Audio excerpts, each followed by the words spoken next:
For many years, this service and this passage from John's Gospel have confused me, right?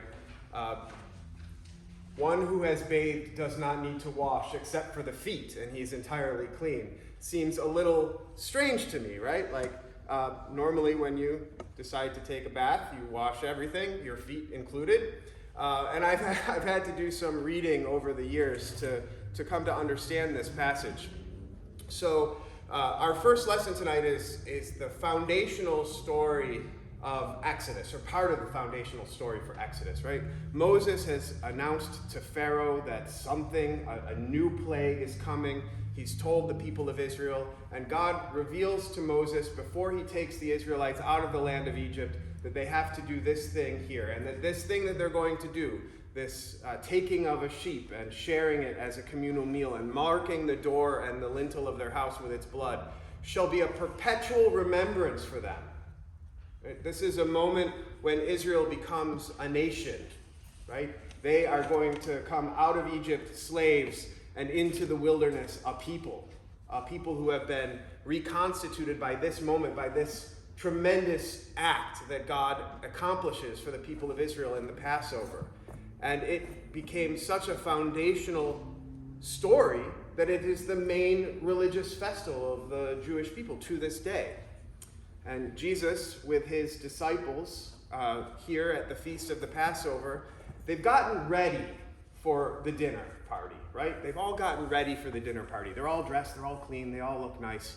But they have to walk from where they've come from to this room where they are all together. So they've cleaned, they've bathed, they're all ready, but their feet are dirty, right? Their feet are dirty again because they've walked.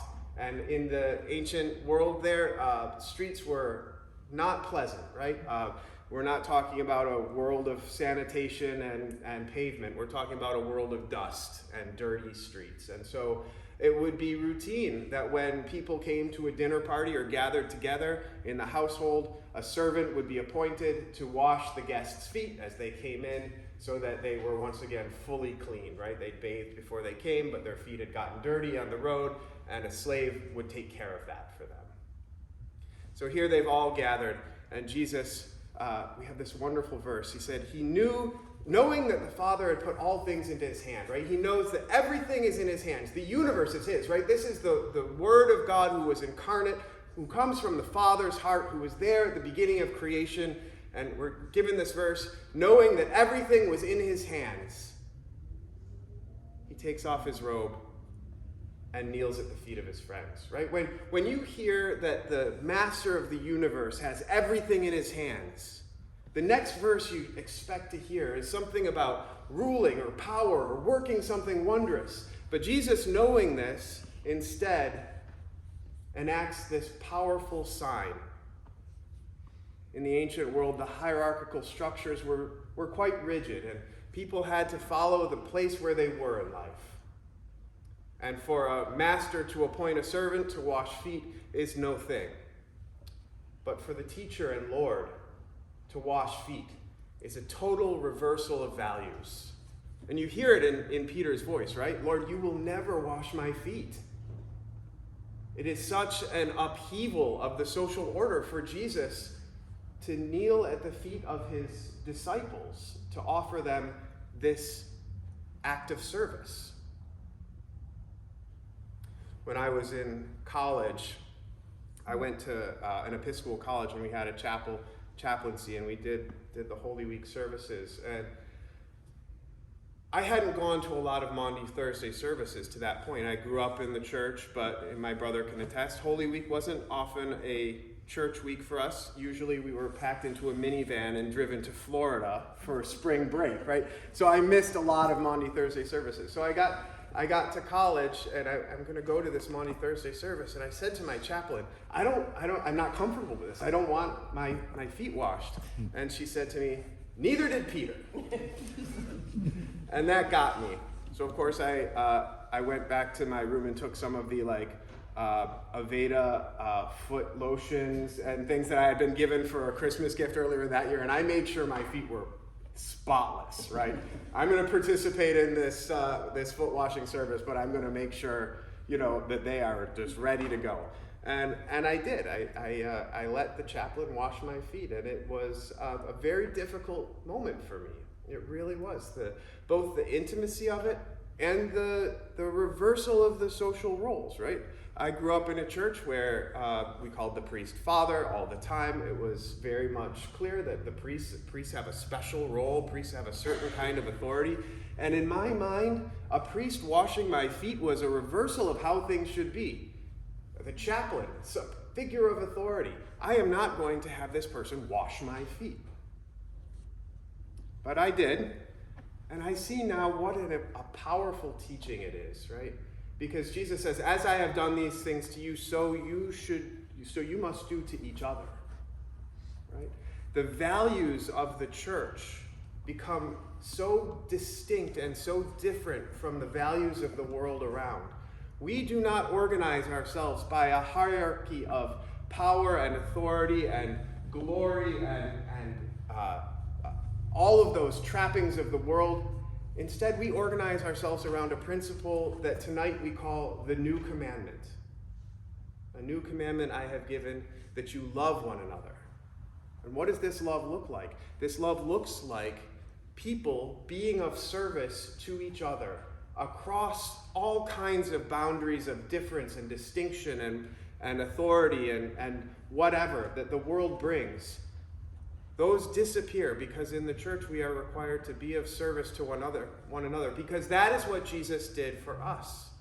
And the meaning of this service of him washing those disciples' feet, it does not become fully clear to them until after the resurrection, right? Jesus says to Peter, you don't understand now what I've done to you, but you will understand. And the washing of feet that Jesus does takes fuller shape in the act of service that Jesus says is the laying down of one's life for one's friends, right? He is going to show them what this act of service truly means the next day when they all scatter and he goes to the cross. But Peter will find that he himself doesn't understand in this moment, and he will deny Jesus 3 times that very night. But later on in his life, Peter will go to a cross as well. He comes to understand. And it's a painful piece of knowledge for him. So what do we do with this? What do we do with this command that we love one another and serve one another in this way? Tonight we show it symbolically by those of you who wish to participate, and if you don't, I totally get it because I've been there. This symbolic act of service that we do to one another, right? I will wash the first people's feet who come up, and then those people will take their place as the next foot washers in a rotation, right? So any of you who wish to come up, if you get your feet washed, you will also be washing, right? As I have done to you, so you should do to one another. This is a symbol that shows us something about how are we to relate to each other, both inside the walls of the church and outside of the walls of the church. And I've talked to you about this before, months ago when we had that Philippians reading, the same one that we actually had last Sunday, about Jesus setting aside his rightful reputation and entering into the world in the form of a servant, right? And going down to the cross. Our responsibility is to not hold on to power and to authority and to privilege and to position, but instead to treat each other as if the other that we're enacting was more honorable than we are in every circumstance. If we constantly exchange with another a sense that each one that we meet is sort of higher on the social scale than I am, no matter who they are, and we're constantly each to the other exchanging that dignity and honor to each other, what a transforming way of interacting in the world. No one I meet has any less or more dignity than any other, because we all have the same human dignity that we are given by the fact that we are children of God. Brothers and sisters of Jesus in the same flesh that he was in when he took the form of a human being and entered into this world. We serve each other. We love one another. We tend to each other, and we give each other honor and dignity in every place we can. A slave taking the place of washing feet is no symbol at all. But the teacher and the Lord who does that shatters everything that they expect. Ego gets destroyed, right?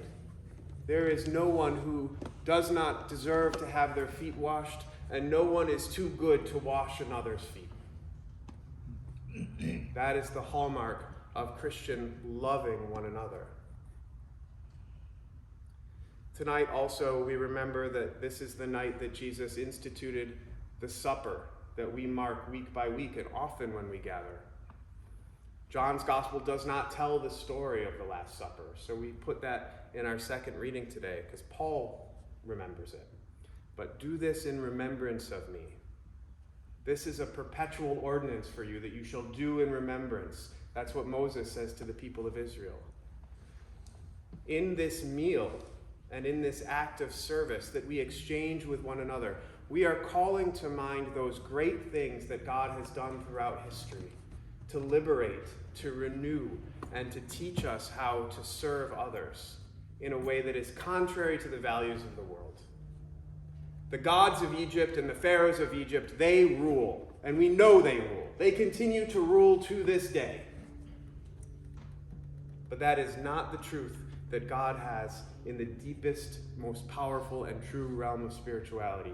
In here, we know that God has executed judgment on the gods of Egypt, whatever they might be, right? We hold them as a nation so many gods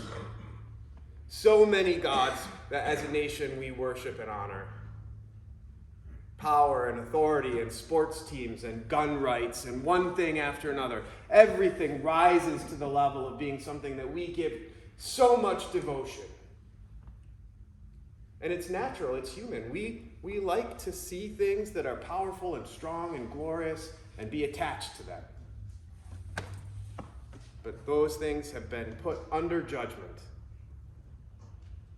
And the truth of it is a room full of people who know that everyone is so full of dignity that there is no one that I will not pass bread to or take the cup from, and no one whose feet I will not wash, and no one who will I say, you cannot wash my feet.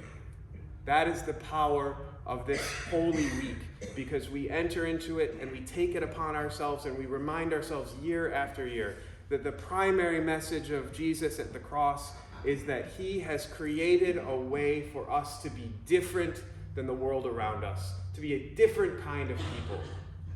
A church whose doors are open, that anyone might come in and be that same kind of person, so that he or she can learn every piece of dignity that he has and that he was created with. The Paschal Triduum, Thursday, Friday, and Easter Day, it's about human dignity and God's glory. I invite you to come back over the next several days in whatever ways might work for you as this story continues to unfold. Tonight, Jesus with his friends washes feet and breaks bread.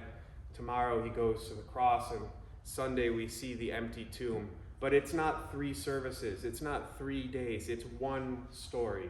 There is no difference between Jesus at table with his friends and the empty tomb. We cannot separate them apart and say, this is part of my faith, or this is a different part.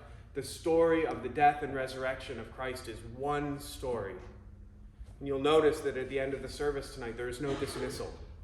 We leave in silence, because the service, this liturgy of the Easter service, continues tomorrow. We pick up to the Good Friday service with no greeting, just a prayer. We go right in to a continuation of the Paschal mystery that includes acts of service, breaking bread, dying on the cross, and destroying death and rising from the grave.